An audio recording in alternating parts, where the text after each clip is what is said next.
तो केजरीवाल का बजट जाकर देख लो, मुनाफे का बजट है फ्री बिजली देने के बाद।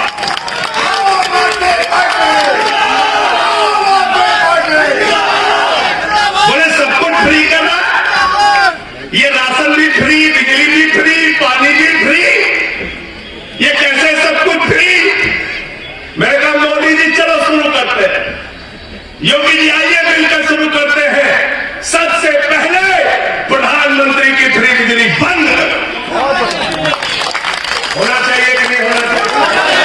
भाइयों और बहनों, प्रधानमंत्री की बिजली बंद होनी चाहिए कि नहीं होनी चाहिए?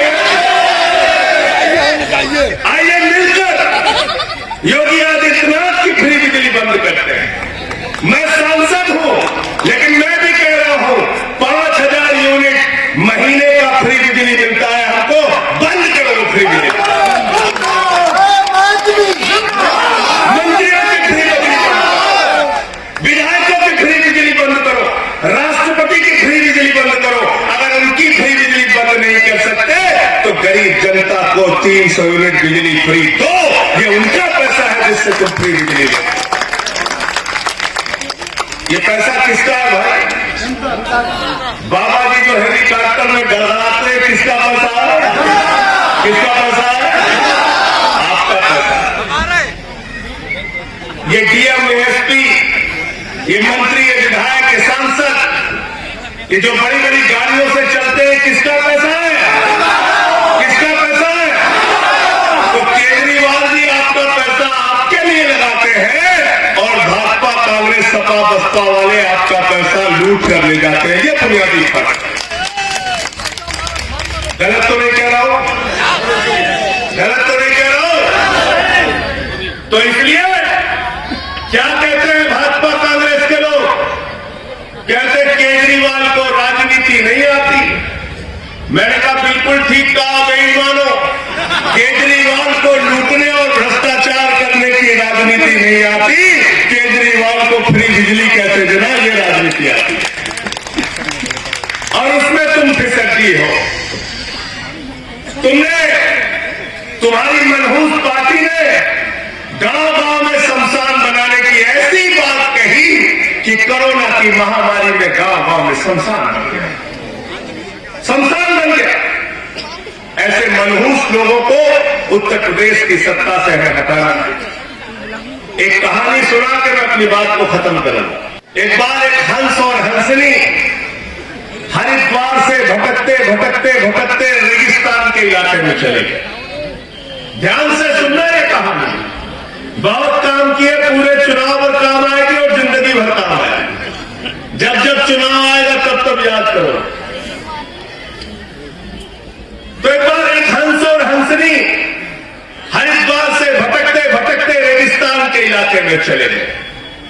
रेगिस्तान का इलाका था। हंसनी परेशान हो गई।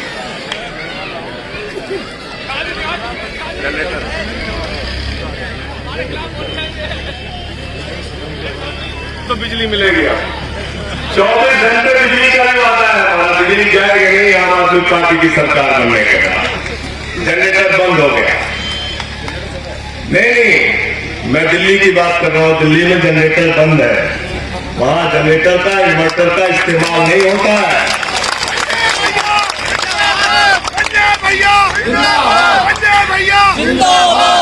तो रेगिस्तान का इलाका था। हंस और हंसनी परेशान हो गए। हंसनी ने अपने हंस से कहा, अरे हंस, ये किस इलाके में लेके चला आया?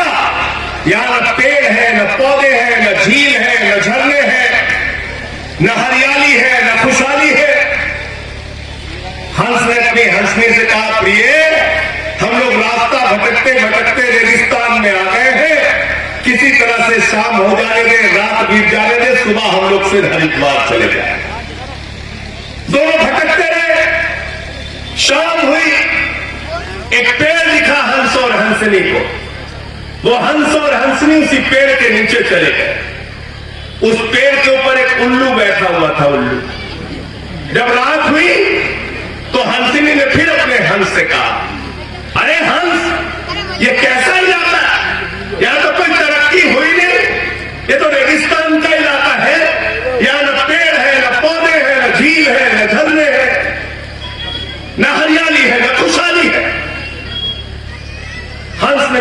हंसनी को समझाया, प्रिय किसी तरह से रात तो बीत जाने दे, सुबह होगी हम लोग हरिद्वार चले जाएंगे। रात बीती, सुबह हुई, हंस अपनी हंसनी को लेकर हरिद्वार की तरफ चलने लगा। वो उल्लू पेड़ से नीचे आ गया, उसने हंसनी का हाथ पकड़ा और कहा कि मेरी पत्नी को लेकर कहां जा रहा है हंस। हंस हैरान हो गया, उसने कहा अरे मैं हंस हूं, ये हंसनी है, मैं इसका पति हूं, ये मेरी पत्नी है, तू तो उल्लू है, ये तेरी पत्नी कैसे हो गई। तो उसने कहा खामोश हो जाना, ये इलाका हमारा है, यहां के आदित्यनाथ हम ही है। जो कह दिया वो कह दिया, लेके जा नहीं सकते इसको। हैरान हो गया हंस, दोनों में झगड़ा हो गया, उल्लू और हंस लड़ने लगे। गांव की पंचायत बुलाई गई, कई गांव के लोग इकट्ठा हो गए, पंच आपस में बैठे। पंचों ने कहा भाई मामला क्या है। हंस ने कहा जी मैं हंस हूं, ये हंसनी है, मैं इसका पति हूं, ये मेरी पत्नी है। ये उल्लू कह रहा है हंसनी उसकी पत्नी है, आप ही लोग फैसला कर लो। पंचों ने कहा भाई बहुत गंभीर मामला है, थोड़ा चिंतन करना पड़ेगा, विचार करना पड़ेगा। पंच लोग किनारे गए, एकांत में बैठ गए। उन्होंने कहा भाई देखो हंस बात तो ठीक कह रहा है, हंसनी पत्नी तो हंस की है, लेकिन ये हंस और हंसनी तो अभी हरिद्वार चले जाएंगे, हम लोगों को तो रहना उल्लू के बीच में है, इसलिए फैसला उल्लू के हक में सुना। समझ गए आप लोग, पीछे तक सब समझ गए, ताली बजा दो जो लोग समझ गए। पंच लोग वापस आए, पंचों ने कहा भाई फैसला हो गया। हंस ने कहा जी क्या फैसला हुआ।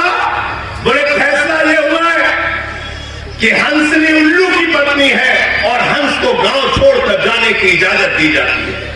हंस रोने लगा, चीखने लगा, चिल्लाने लगा। उन्होंने कहा कैसे पंचों के बीच में आ गया, उल्लू को मेरी पत्नी दे दी, मुझे गांव छोड़ने को कह रहा है। रोकर चीख कर चिल्लाकर जब वो हंस आगे बढ़ने लगा हरिद्वार की तरफ, उल्लू फिर उसके पास गया, उसने हंस का हाथ पकड़ा, उसने कहा मित्र हंस रुको, कहां जा रहे हो। हंस ने कहा अरे उल्लू मेरी पत्नी ले ली, अब मेरी जान लेगा क्या।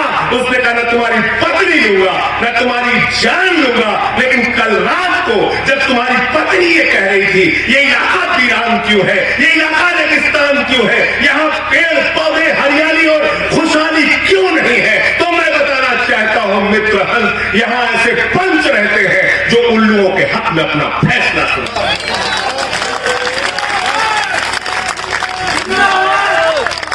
इसलिए आपके लिए लड़ने वाला, संघर्ष करने वाला, जेल जाने वाला, लाठी खाने वाला, अपनी दुकानों पर बुलडोजर चलवाने वाला, एक हिम्मती, एक साहस का रखने वाला, हौसला रखने वाला, पैसा वाला, आपका बेटा, आपका भाई आपके बीच में है।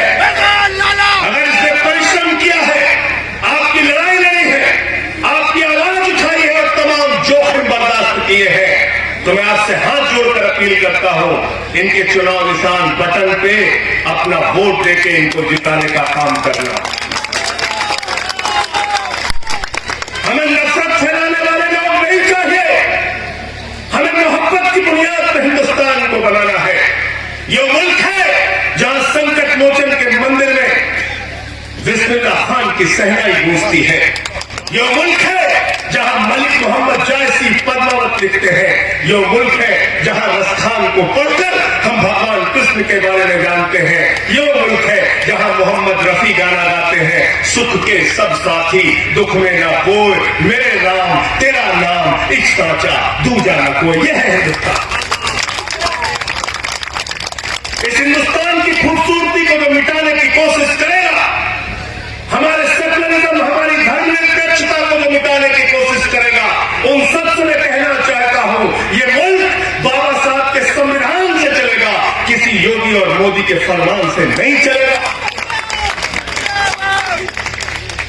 और इसके लिए हम आपसे लड़ते रहेंगे, संघर्ष करते रहेंगे। हमारी तहजीब को मिटाने की कोशिश मत करो। हम मिलकर हिंदुस्तान को आगे बढ़ाना चाहते हैं, इस मुल्क को आगे ले जाना चाहते हैं। मंदिर और मस्जिद के नाम पर लड़ाने वाले लोगों ने किया क्या है, मैंने पिछले दिनों उनका सच आपके सामने रखा। वो सच क्या था? चंदा चोरी कर रहे थे। मैंने वो खुलासा किया। 5 मिनट के अंदर अयोध्या में भाजपा के लोगों ने 2 करोड़ की जमीन 18.5 करोड़ में खरीदी। किससे खरीदी? सुल्तान अंसारी से। मैंने भाजपाइयों से कहा किससे जमीन खरीदी?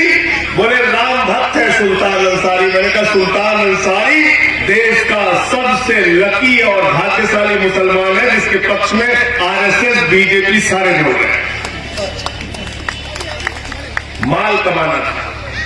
5 मिनट में 16.5 करोड़ रुपए ये चंदा चोरी का जब मैंने खुलासा किया, कानपुर वालों ने बैनर लगा दिया, चंदा चोरों से सावधान, भाजपाई पहुंच के फाड़ने लगे। कानपुर वालों ने कहा भैया इसमें तुम्हारा नाम तो लिखा नहीं। बोले हमें पता है किसके लिए लिखा है। ऐसे लोग हैं, इनसे होशियार रहना।